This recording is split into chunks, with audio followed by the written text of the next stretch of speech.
Hablemos de Historia es un especial de radio y televisión producido por Radio y Televisión Educativa con el propósito de informar de los hechos históricos de nuestra nación a propósito de nuestra independencia nacional. Te invito a que me acompañes en una entrevista con el historiador dominicano Juan de la Cruz.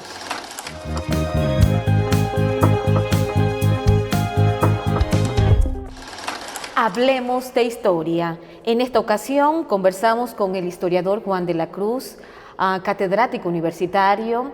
¿Quién es Juan de la Cruz para que nuestros televidentes puedan conocer un poquito más? Muy bien, Juan de la Cruz es profesor de la Universidad Autónoma de Santo Domingo en las asignaturas de Historia Dominicana y de Historia Universal. Además, hemos publicado alrededor de unas 13 obras al momento, entre ellas 2 dedicadas a la independencia nacional, 2 dedicadas al patricio Juan Pablo Duarte y 2 dedicadas a la restauración de la República, entre otras obras dedicadas al ámbito filosófico y a otros temas de carácter social. Para nosotros es muy importante una labor de difusión de lo que son los valores patrios, y en ese sentido hemos estado desarrollando de manera intensa en los últimos años un proceso, digamos, de difusión, de trabajo, tanto con las escuelas, con distintas universidades, instituciones sociales que nos solicitan apoyo en términos de lo que son los aspectos históricos de nuestro país. Así es, entonces hablamos de la guerra de independencia, hablamos de nuestra independencia nacional. ¿Cómo vivía la gente antes de la independencia nacional de República Dominicana? El país, como sabemos, entró en un proceso, digamos, de dominación a partir del 9 de febrero del año 1822 por parte del gobierno haitiano, que en ese momento encabezaba Jean-Pierre Boyer, y prácticamente se puede decir que el país, que hasta ese momento había vivido en una etapa, yo diría, de grandes dificultades económicas, producto del monopolio que estableció España durante años, alrededor de casi 350 años de dominación española en nuestro país, no hubo un proceso, digamos, de actividad económica consecuente y profunda debido a ese secuestro, podríamos decir, por parte de España, de no permitir que la colonia tuviera un vínculo permanente con otros países debido a ese monopolio que se había establecido a través de la Casa de Contratación de Sevilla desde el inicio del proceso. Desde el descubrimiento de América. Desde el descubrimiento del año 1512 más o menos, eso había prácticamente postrado a la colonia de Santo Domingo. Cuando se produce entonces la dominación haitiana, las medidas que adopta. Pero ¿cómo se da esa transición, historiador? Es decir, estamos ya el descubrimiento de América, el dominio, ¿por cuántos años mencionó? 300. Casi 350 años. Bien, entonces, ¿cómo se da esa transición de salir, verdad, de ese dominio de los españoles para entonces no ser independiente, aún no, verdad, sino irnos a ser dominados por los haitianos? No, ¿Cómo se da? Hubo un proceso, digamos, de intento de independencia, el primer esfuerzo.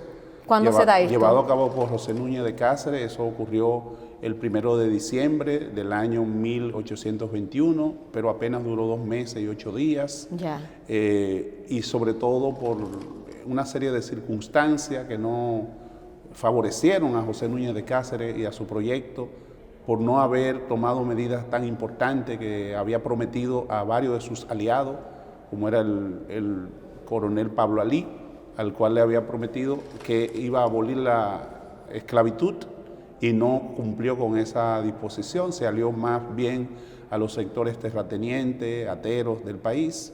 A los ricos. A los ricos, y entonces al no tomar esas medidas que había prometido, pues evidentemente los esclavos no siguieron apoyando el proyecto de Núñez de Cáceres, porque el proyecto de Constitución decía que los analfabetos no eran ciudadanos, que las personas... Había más discriminación. Exacto, entonces esa gente dijo, bueno, pero este proyecto al que contribuimos, que incluso Pablo Alí había sido el que había secuestrado al gobernador español y lo había colocado en el puerto para mandarlo a España, pues entonces luego se desvincula de ese proyecto cuando se da cuenta de que ese proyecto de constitución elaborado por Núñez de Cáceres lo excluía.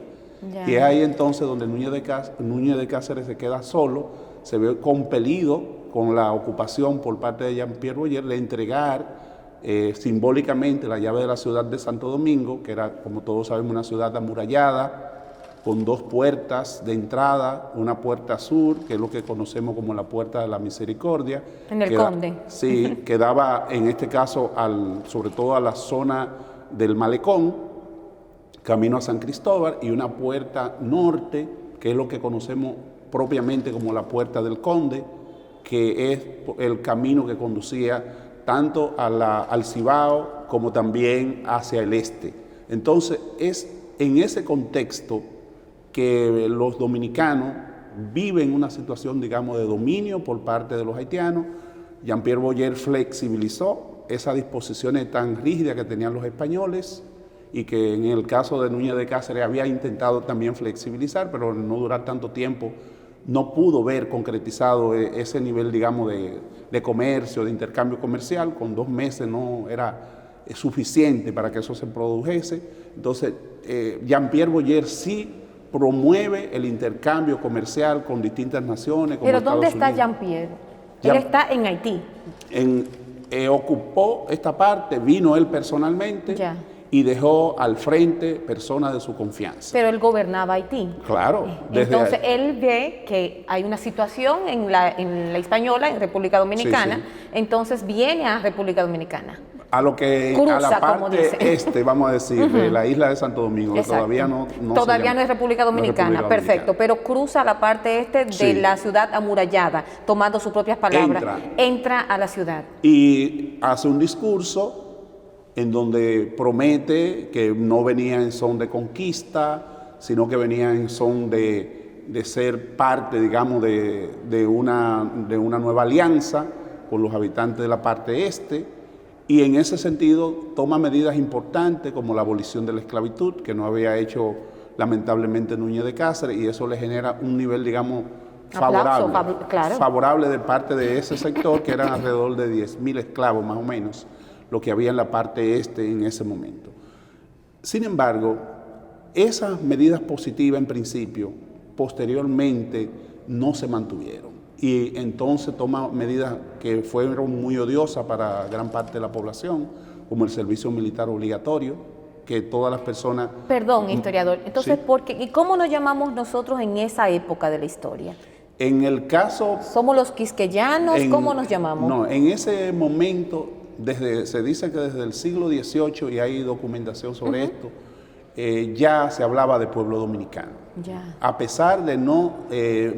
tener la denominación de República Dominicana, la población se autodenominaba pueblo dominicano. El propio proyecto de Núñez de Cáceres, aunque se denomina Haití español, el Estado independiente de Haití español, sin embargo, la declaratoria de independencia dice declaratoria de independencia del pueblo dominicano. Es decir, que ya el 1 de diciembre de 1821 ya el Núñez de Cáceres suscribía el nombre de pueblo dominicano, aunque al proyecto independentista le llamó proyecto, o sea, Haití español, Estado independiente de Haití español, para diferenciarlo del Haití francés. Claro. Pero en el subtítulo que le pone a esa declaratoria de independencia es Declaratoria de Independencia del Pueblo Dominicano. Eso significa que ya esta parte de la isla tenía un nivel de identidad que se asumía como un pueblo distinto del pueblo haitiano. Claro. Y eso es un elemento muy importante en lo que es ese proceso de construcción de los dominicanos, esa visión identitaria que teníamos los dominicanos de que éramos un pueblo con todas las condiciones para autoproclamarnos independientes. Y esto le sirve a Duarte y le sirve a los trinitarios como una base sólida. Una catapulta, yo podría decir. Claro, para lo que vendría posteriormente. Y Duarte era muy conocedor de ese proceso que había llevado a cabo Núñez de Cáceres e incluso tenía mucha identificación con muchos de los propósitos, pero se diferenciaba de Núñez de Cáceres en que desde el primer momento estuvo claro que era necesario mantener la abolición de la esclavitud. Y por eso vemos que el primer decreto que tiran los independentistas es ese: a todo aquel que hable a favor de la esclavitud será perseguido. O sea, una manera de establecer claramente que no había una continuidad de lo que había sido el proyecto de Núñez de Cáceres con el proyecto de Duarte. No obstante, eso no significa que Duarte no reconociera los grandes aportes que hizo Núñez de Cáceres al proyecto independentista. Pero en esa parte tuvo un equívoco indiscutible, que fue lo que le costó la no permanencia de su proyecto de independencia. Así es. Entonces, retomamos cuando Boyet, ¿verdad?, da ese discurso. Ahí, ¿qué sucede? Es aplaudido por el pueblo dominicano. ¿El mismo pueblo dominicano decide que Boyet lo gobierne, o cómo se da esa transición? En este caso, como no hubo un ejército, no pudo conformar Núñez de Cáceres un ejército que pudiese resistir a un ejército de alrededor de 12.000 efectivos militares, que era con los cuales venía Jean-Pierre Boyet. Haitianos, pues evidentemente hubo que entregarse pacíficamente. Hubo que entregarle el poder. Una transición pacífica. Pacífica, no hubo un solo tiro, no hubo ningún tipo, digamos, de escarceo. No obstante, es importante decir algo que el comandante que venía por la parte norte, Joseph Bonnet, le había advertido al presidente: no es conveniente ocupar un pueblo que no tenga la misma costumbre que nosotros. Se lo advirtió Joseph Bonnet, era uno de sus asesores principales. Y aún advirtiéndole Joseph Bonnet eso, él tomó la decisión e incluso lo nombró a Joseph Bonnet como el encargado de las tropas por la parte norte hasta llegar a Santo Domingo, que venía con alrededor de unos 8.000 efectivos militares, y él también por la parte suroeste llegó a Santo Domingo. Yo dije ahorita 12.000, pero debieron ser alrededor de 16.000, porque eran cada uno con 8.000 a 10.000 efectivos que venía cada uno. Se habla de transición pacífica, pero era avasallante. Con un ejército avasallante. Muy grande. Entonces, en ese contexto es que hay que situar claramente que inmediatamente después vienen las medidas odiosas de Jean-Pierre Boyet. ¿Cuáles fueron esas? Esas medidas odiosas es, por un lado, el servicio militar obligatorio, entrenando a toda la población para que si se producía algún tipo de, digamos, de invasión, ya sea de España, ya sea de Francia, ellos tener la población, como se dice, activa en términos de poder responder, y eso de alguna manera fue visto no tan positivamente por la población. Otras medidas odiosas fue la del Código Rural que se estableció por esa época, que establecía claramente que todas las personas debían estar adscritas a una hacienda, y que esa hacienda, para poder salir de esas haciendas, tenían que pedir un permiso pero hay una contradicción ahí, porque si estamos hablando que se está aboliendo la esclavitud, es ser esclavo, te estaban diciendo. Por lo menos semi-esclavitud. Claro, así es. Entonces, eso fue un poquito después, en el año 1826. Por eso digo que lo que fue positivo al principio, después la gente entonces lo ve como algo negativo. Y entonces en 1826 se instaura el Código Rural, que establece que las personas tenían que estar adscritos a una hacienda, ya sea del Estado o ya sea de algún particular. De un hacendado, y que para poder salir tenían que tener la autorización de las autoridades competentes. De la hacienda o de la autoridad militar del lugar. Entonces eso ya no fue visto como algo positivo. La población tampoco. Estaba prohibido en ese código que la población de lunes a viernes pudiese hacer fiestas, chabacanería y cosas por el estilo. Se decía que solamente los fines de semana, sábado, domingo, después. ¿Y cómo regularizaban eso? Claro, estamos hablando con una población limitada. Y de un gobierno militar, de un gobierno prácticamente que tenía el control militar del país. Y eso, evidentemente, un pueblo como el nuestro, que ya se había configurado de hacía tiempo, ¿verdad?, con una identidad, que le gustaban las fiestas, que le gustaba la jugada de gallo, que le gustaba esto, eso se prohibió. La jugada de gallo, esa fiesta cualquier día que no fuera un día festivo, eso fue prohibido en ese código. Yo voy a hacer un paréntesis, Sí. porque la jugada de gallo, ¿cómo se caracteriza como el pueblo dominicano? ¿Esa era una fiesta que se hacía? ¿Cómo se hacía? Ese era el deporte nacional, el Wow. deporte por excelencia de todos los dominicanos, y lo fue hasta prácticamente hasta el siglo XX, casi al final del siglo XX.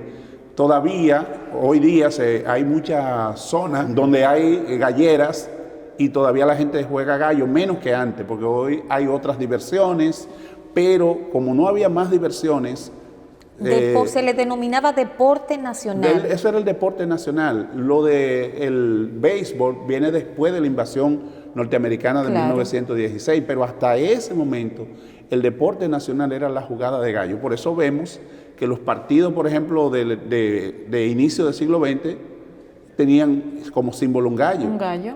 En el caso, por ejemplo, de Juan Isidro Jiménez, los bolos, un gallo bolo. En el caso de Horacio Vázquez, un gallo coludo con una cola pronunciada. Vemos también que el doctor Balaguer, todavía en pleno siglo XX, principio del siglo XXI, el gallo colorado como símbolo en el Partido Reformista. Y ayer el gallo en otra ¿cómo se llama? Sí, en otras denominaciones políticas vemos el gallo.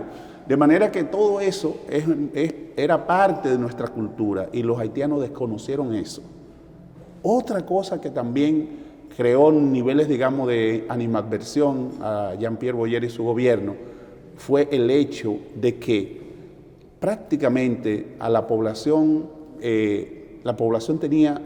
no podía invertir libremente, había que incluso hacerse de nacionalidad haitiana. Dios. Para poder hacer inversiones. Es decir, que si yo quería comprar alguna tierra en mi pueblo, en mi nación, tenía que hacerme de nacionalidad haitiana para poder comprar. Para poder tener derecho a eso. Asimismo, el idioma. Establecieron los que documentos oficiales, todos se hacían en francés. Eso fue visto como algo muy negativo. Claro. Un elemento de identidad muy importante para los dominicanos era conservar su idioma. El español, claro. En ese sentido también, la parte de la religión, los religiosos enfrentaron abiertamente al gobierno de Boyer, y de ahí que conspiraciones como la de los Alcarrizos estaban encabezadas por sacerdotes, y la población le dio un apoyo de mucha significación. Pero además... Pero la Iglesia Católica en ese momento fue la primera que se levantó en contra de... Claro. Entonces, por eso digo, vamos a ver que los patriotas asumen una postura muy inteligente de captar ese descontento de la Iglesia Católica, hasta el punto de que en casi todos los pueblos los curas eran los representantes del movimiento trinitario. ¿Podría ser entonces por esto que nuestro lema de nuestra insignia tricolor es Dios, Patria y Libertad? Esa es la razón. Esa es una de las razones y muy importante. Otra de las razones es que asume en lo que es el juramento trinitario un principio cristiano, el principio de la Santísima Trinidad de Dios Omnipotente, que todos saben que este es un pueblo religioso, que es Dios Padre, Dios Hijo y Dios Espíritu Santo. Claro. Eso significa claramente que estamos ante un pueblo creyente, y Duarte, que era también un hombre creyente, sabía bastante bien eso, y a partir de ese momento él justamente define símbolos como ese de la Santísima Trinidad, por un lado, de que todo ese proyecto organizativo llamado la Trinitaria debía estar conformado por tríada, es decir, tres elementos: Dios, Patria, Libertad. El lema es una tríada. El nivel de organización debía estar organizado por 3 personas, un orientador y 2 personas nuevas que debía reclutar cada quien para ese proyecto. Así era la forma de captar. De organización de cómo organizarse. Claro. Y eso garantizaba que solamente se conociesen esas 3 personas. No, el orientador, a su vez, estaba en otra célula, en donde él y otras dos personas más, el orientador, él y otras personas más eran los que se vinculaban, es decir, solamente una persona era conocida por los otros dos, ya. Y así sucesivamente. Y eso garantizaba cierto nivel de secretismo, de que no se... Por eso la sociedad secreta. Sí, lo de la sociedad secreta, para que no se difundiera entre otras personas que yo era de esa organización. Es decir, eso garantizó la permanencia, aun cuando hubo delaciones de uno de los miembros. Se dice, en este caso de Felipe Alfagua, es al que se le acusa de haber denunciado ante el presidente Charles Gerard que Juan Pablo Duarte y los demás habían conformado esa sociedad, y por eso... ¿Cuándo se descubre? Y ahí quiero, Sí. ok, esta Boyer ya está instalado aquí. ¿Qué tiempo dura este gobierno de Boyer y cuándo se da esa sublevación, vamos a decir, o ese llamado de atención de la Iglesia Católica? ¿En qué fecha estamos hablando ahí? La primera conspiración de los Alcarrizos se produce hacia el año 1827 más o menos. ¿La Trinitaria se forma entonces? 1838, 11 años después de esa primera conspiración de los Alcarrizos. Y entonces, como le decía, Juan Pablo Duarte, que es una persona visionaria, que como dice de su hermana, ya a los 8 años recitaba el catecismo de memoria, que era un cristiano de verdad, comprometido, que asumió los principios cristianos en todos los aspectos. También habla de que la bandera debía ser tricolor.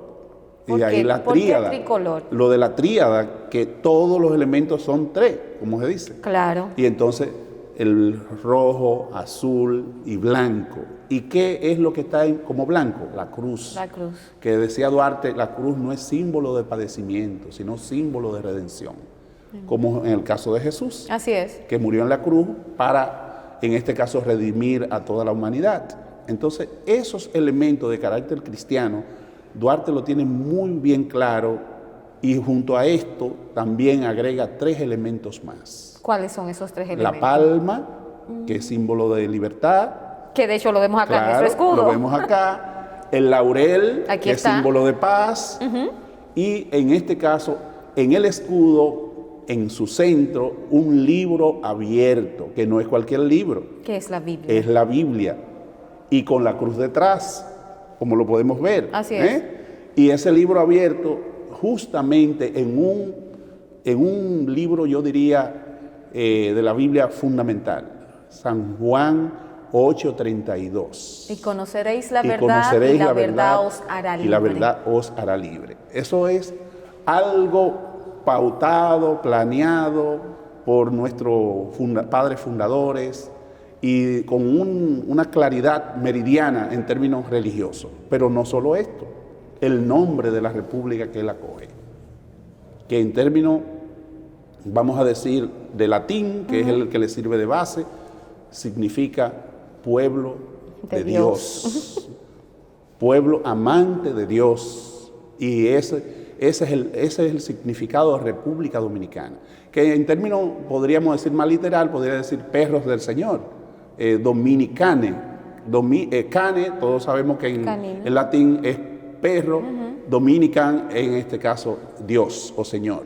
Entonces, perros del Señor fuera la traducción literal, pero en la traducción menos literal es pueblo de Dios. Eso es lo que quiere decir República Dominicana. Entonces, Duarte, toda esa visión la conforma a partir, digamos, de conocer ese proceso identitario del pueblo dominicano, de que ya se llamaba pueblo dominicano, pero que había que ponerle una identidad clara a esa nueva república que él se planteó construir. Y él decía, para demostrar que no tenía odio hacia el pueblo haitiano, y para demostrar que del mismo modo que los haitianos construyeron su república, los dominicanos teníamos el mismo derecho. Él decía, yo admiro al pueblo haitiano cuando lo veo luchar, salir de las condiciones más duras en las que había vivido, su condición de esclavo, y convertirse en un pueblo libre. Pero del mismo modo los dominicanos tenemos el mismo derecho a constituirnos en una nación libre, independiente y soberana. Es decir, ustedes tenían ese derecho en 1804 de constituirse como una nación libre, soberana e independiente. los dominicanos también tenemos ese mismo derecho. Eso demuestra que era una persona sin resentimiento, claro, sino que reconocía. No, me encanta como usted lo menciona, es decir, Claro. admiro, decir que él admiraba Claro. lo que ya ellos habían hecho Claro. y aún nosotros necesitábamos hacer. Entonces, el pueblo, ¿cómo está en todo ese proceso? Estamos hablando de que ya está el dominio, tenemos que luchar, se ha gestado la sociedad secreta, la trinitaria. Así es.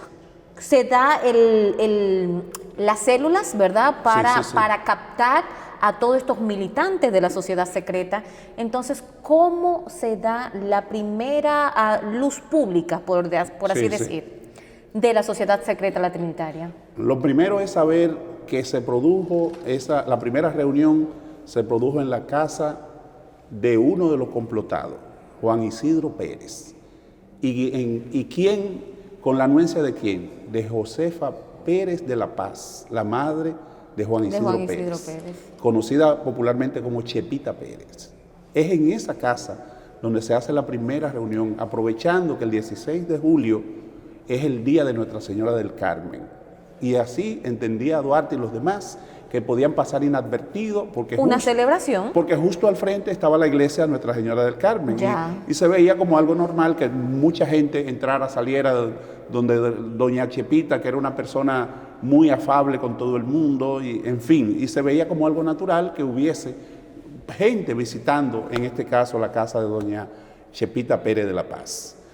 Y a partir de ese momento, evidentemente, se puede ver que hay un proceso de involucramiento progresivo de nuevas personas. Ese día fueron 9 personas los que integraron la Trinitaria por vez primera, Duarte como presidente.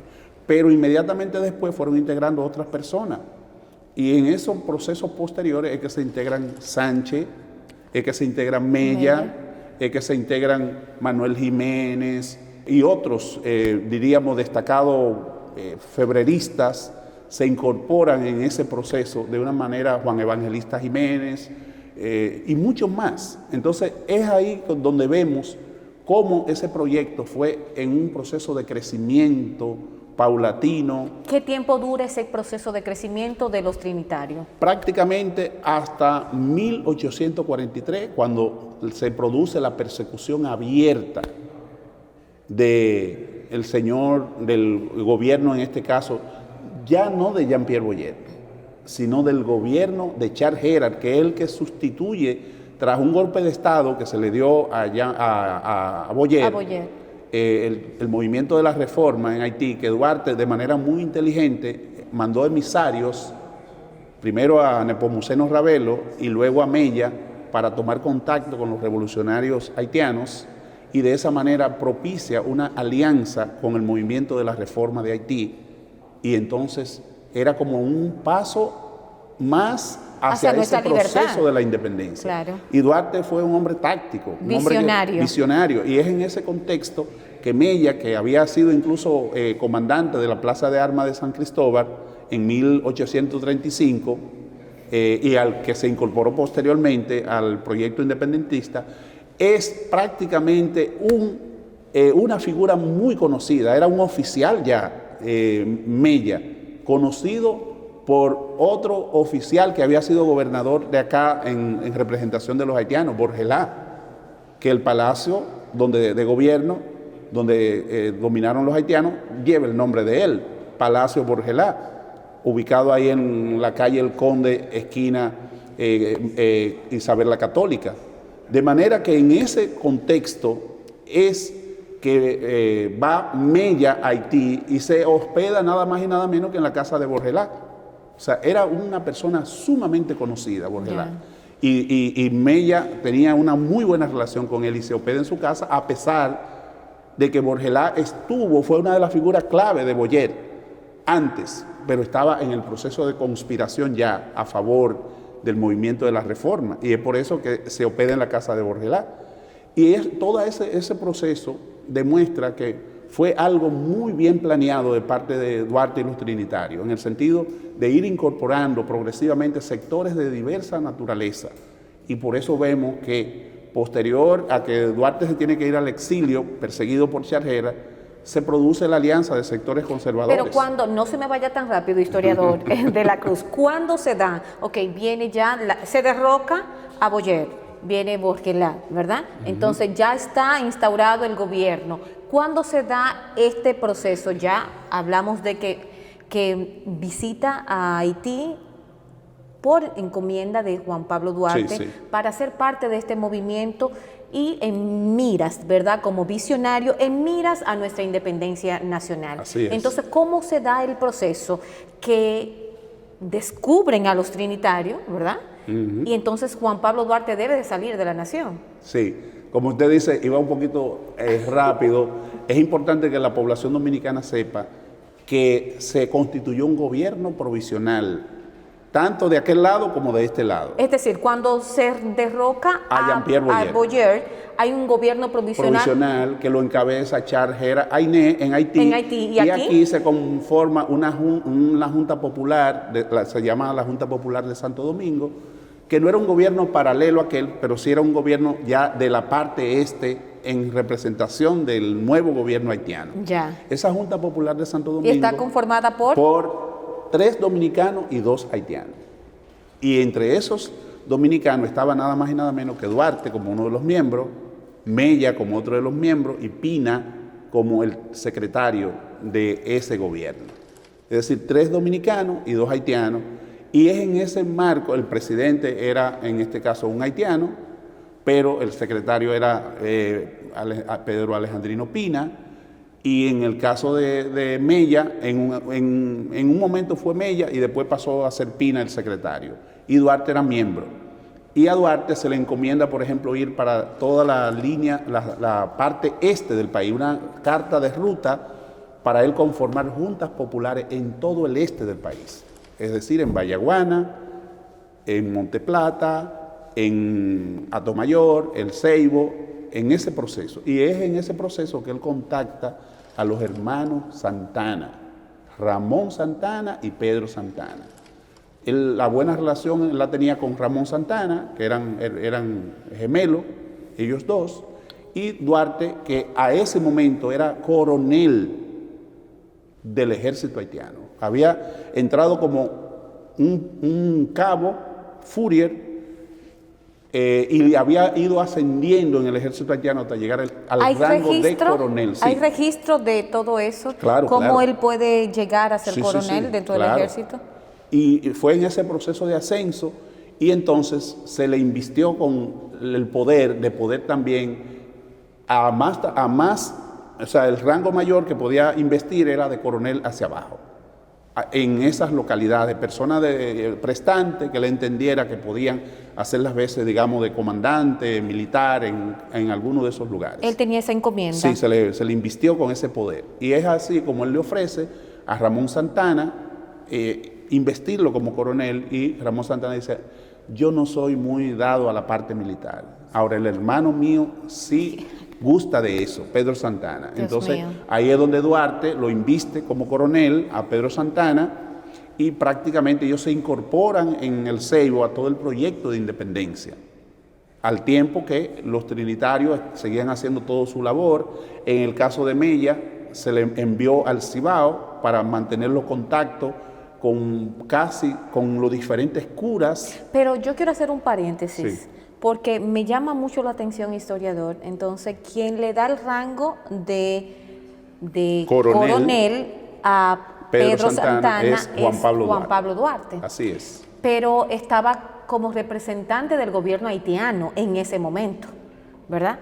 Pero estaba gestándose ya la sociedad secreta, la trinitaria. Podía haber entonces una doble información en ese señalamiento, es decir, te vamos a seleccionar como coronel para el Estado haitiano, pero nosotros vamos a trabajar en miras de nuestra independencia nacional, y tú vas a hacer, por eso es que Pedro Santana en la batalla, en las diferentes batallas, comienza a traer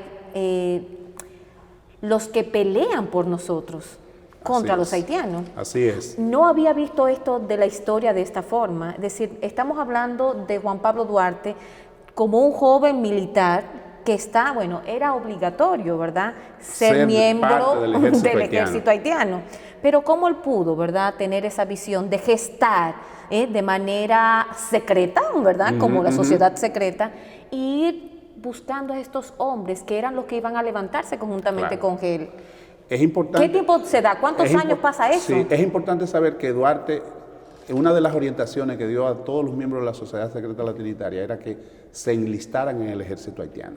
Ya. Por eso vemos a un Mella, que fue oficial, a un Sánchez, que también alcanzó en el ejército haitiano el grado de coronel, y a otros que habían alcanzado esos rangos importantes de oficiales, algunos capitanes, otros coroneles y otros rangos. Esta es una forma estratégica. Una forma estratégica, Claro. porque él estaba claro que la única manera para derrotar a los haitianos era por la vía de las armas. No había otra manera. Y él había, como le dije ahorita, había visto el ejemplo de Núñez de Cáceres, que al no tener un ejército, Tuvo que entregar tuvo que todo. entregar pacíficamente todo. Y Duarte, que había venido de una experiencia de Europa, de ver todos esos procesos y vivirlo, muchos de ellos en Barcelona, que estaba luchando en ese momento Barcelona por su independencia respecto de España, pues evidentemente él toda esa experiencia la trajo acá e incluso trajo libros de guerra cuando regresó y enseñó a cada uno de sus compañeros a usar la espada. Por eso se dice que es el iniciador en nuestro país de ese deporte, Del esgrima. de la esgrima, porque enseñó a cada uno de sus compañeros en lo que era uno de los almacenes de su padre, le enseñaba a usar la espada como un medio de defensa y al mismo tiempo orientó de que todos se integraran al ejército. Él mismo se integra en el 34 en el ejército haitiano, como lo cuenta su hermana Rosa Duarte, y fue escalando posiciones hasta llegar al rango de coronel, como había dicho. Estamos ahorita. hablando de muchos años gestándose. Sí. ¿Un número que podríamos mencionar? Del 34, por ejemplo, al 43, que cuando lo persiguen y tiene que irse al exilio, estamos hablando de 9... 10 años. 9 a 10 años. 9 a 10 años. 9 años, exactamente. Cuando se produce ya el destierro obligatorio que tuvo que hacer. ¿Cómo identifica el gobierno haitiano todo lo que estaba haciendo Juan Pablo Duarte? Ya le dije que a quien se acusa de eso es a Felipe Alfau y no es una acusación gratuita, porque ¿quién asume el puesto de Duarte cuando se va al exilio? Perseguido. Felipe Alfau.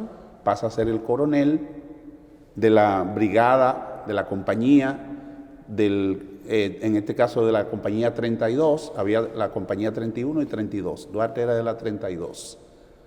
Y la mayoría eran dominicanos, los que estaban en esa compañía o regimiento 32.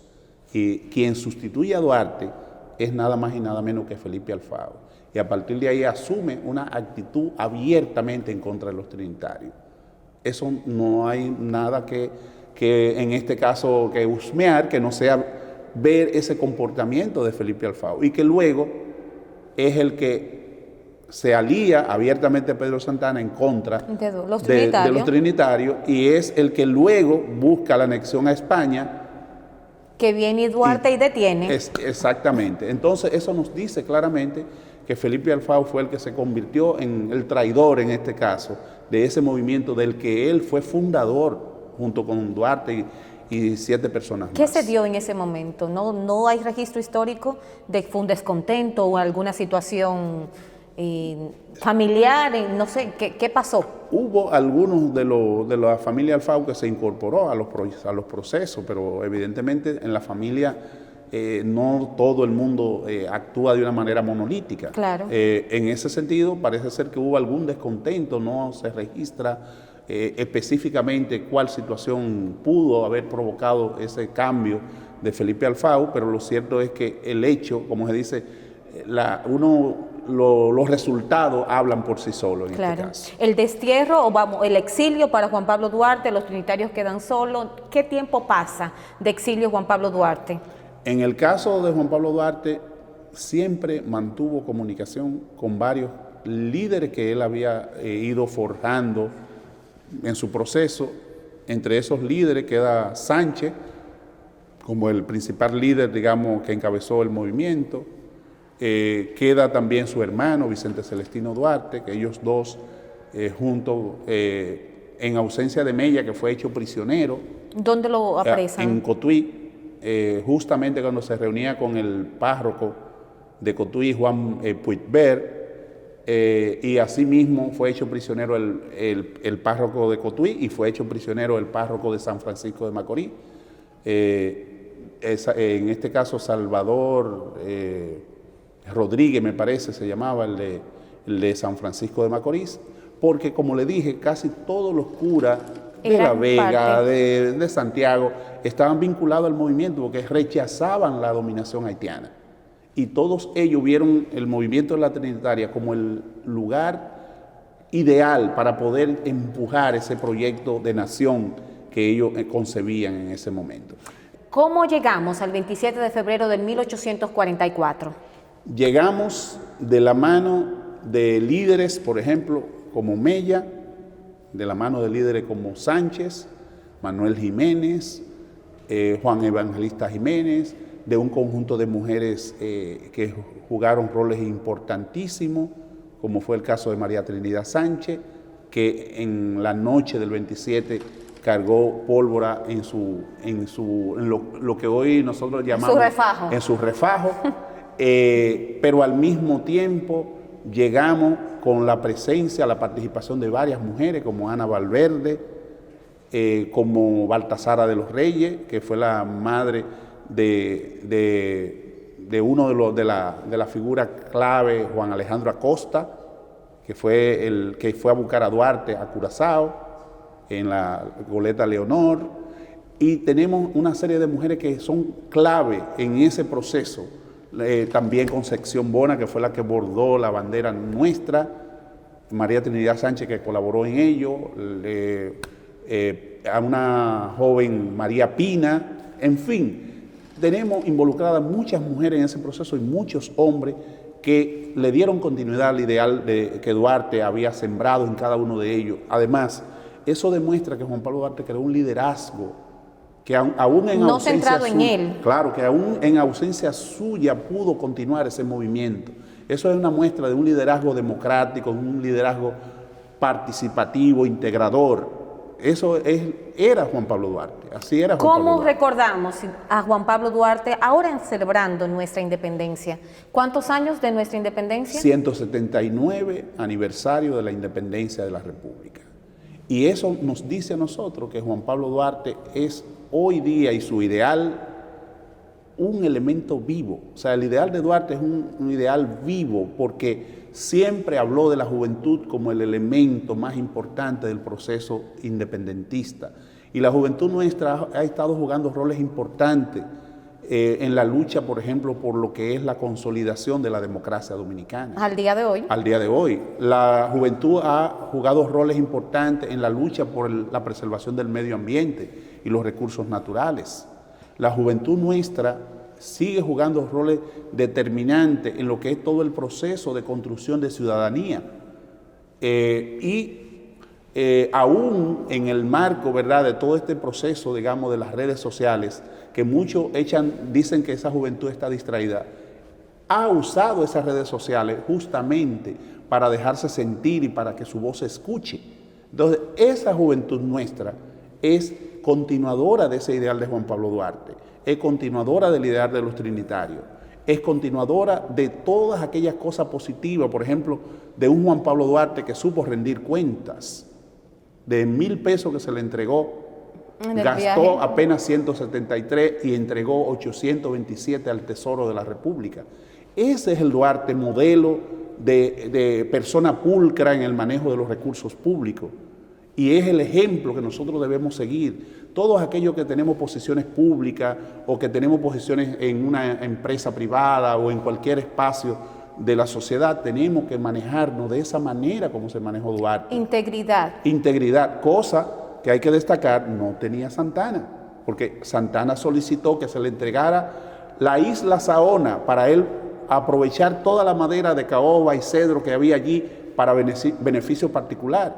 Entonces ese no es el ejemplo de la juventud nuestra, el de Santa Ana, de pedir una isla completa para él. Hay registro de eso, hay carta donde él solicitó al Congreso de la República que le diera la isla Saona para él, que estaba justamente en la zona este del país, para él aprovecharla para madera de caoba, cedro y otros elementos, transportarla de la isla Saona para venderla al exterior. Siempre tendremos ejemplos a seguir, Claro. tanto del lado bueno Como del positivo, lado, como del lado claro. malo.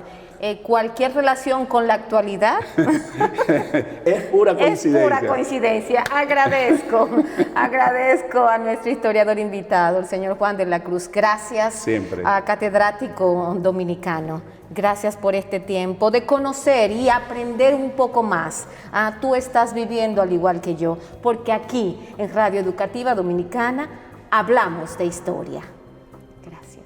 Gracias.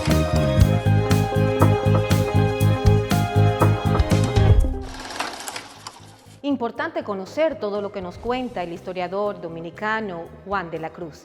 Agradecemos su participación en este día y te invito a que continúes con toda la programación de Radio y Televisión Educativa.